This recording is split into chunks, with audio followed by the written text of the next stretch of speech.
What up, YouTube? It's your boy Burner, and I'm back with you guys with another one.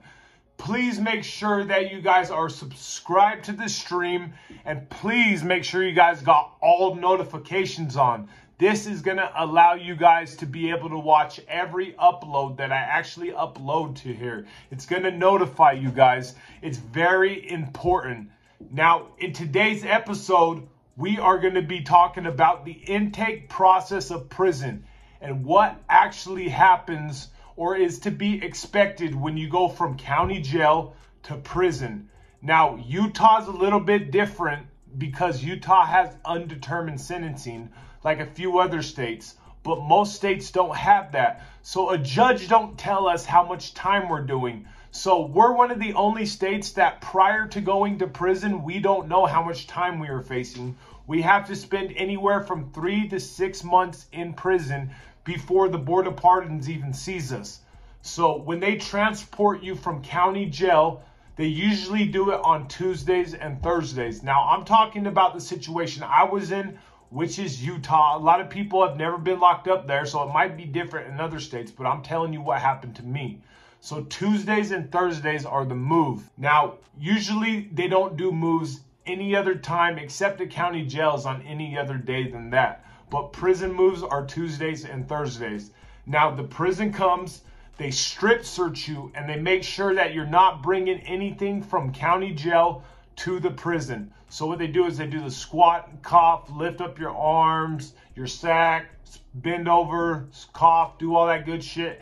Now, after they figure out that you don't have anything, they transport you. Now, when they transport you, it just depends on what facility you're in. If you're in a county jail that's all the way in southern Utah, then it's going to be a while before you get to the prison, because we only really have a prison in Draper, you know what I mean, which is like kind of northern Utah. So if you're coming from a southern county, it's going to be a long transport. But I was coming from Ogden, which is about a 35-minute drive, about 40-minute drive, something like that. Now, once you get to the prison, they're going to put you in like a intake area. Now, there's a window. You got to give them your social, all your information, so that they can actually make sure that it's you.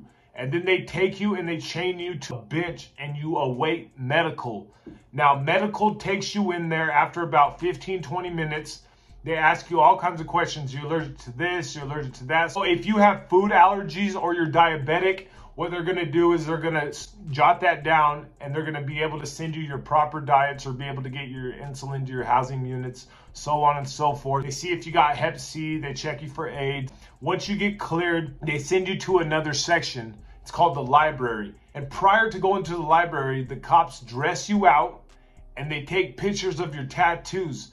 Now, they make sure that you're not gang related because they can only house you with certain individuals. So they make sure that you're safe. They send you to the library. Once you get to the library, they call it that because it's just an empty room now, but it used to be a library like back in like the 60s and 70s. Now it's just an empty room. So once you're sitting in the library, if you're a fish, they put you in golf pod. If you're a fish as a newer inmate. Now, if you're not a fish, you've been to the prison before, they're going to put you in another section with offenders that are coming back that have already previously been to prison. Now, you can wait there for any number of time. Like, it's crazy. I've seen people wait there a couple weeks, a couple days, months. It don't matter. Now, the new prison was just built in Utah, so this whole situation is kind of outdated. But like I said, I'm speaking from my experiences and what I went through. Now, I assume it's similar. Now, once you do that, they send you to a place called A West. Now, A West for us was crazy. It was like a swap meet. Now, everything goes for sale. So if you have a tray, you can say, I got this tray for 6 envelopes, which is like equivalent to $4. People are starving. You can't really get food. I see people come from county jail with Jordans and different bars of soap and hygiene. That goes for a lot. People tattoo. They sell dope. They do everything. It's literally a swap meet. It's dangerous. People get stabbed up in there over dope debts and not being able to pay stuff. And it's so cold. The windows were broken out. So in the summer, we got to cut holes in a blanket and wear it as a poncho. And most of the time, you can get written up for destruction of state property. It's inhumane, and they don't take care of you at all. I promise you guys that. Yes, we're inmates. We fucked up in life.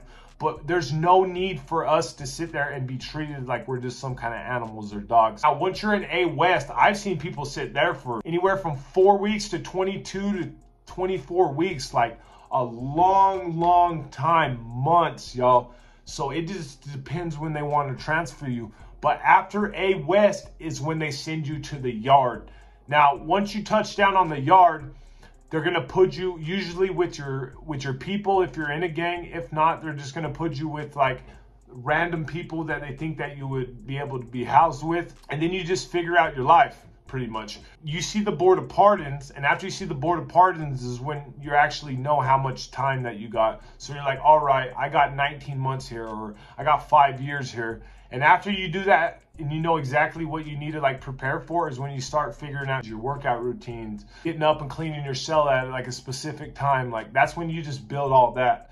But that's what's to be expected if you are going to fish into prison. There are dangerous shit that can happen to you, like going from housing units to housing units, especially if you're not tough and you got stuff that people want.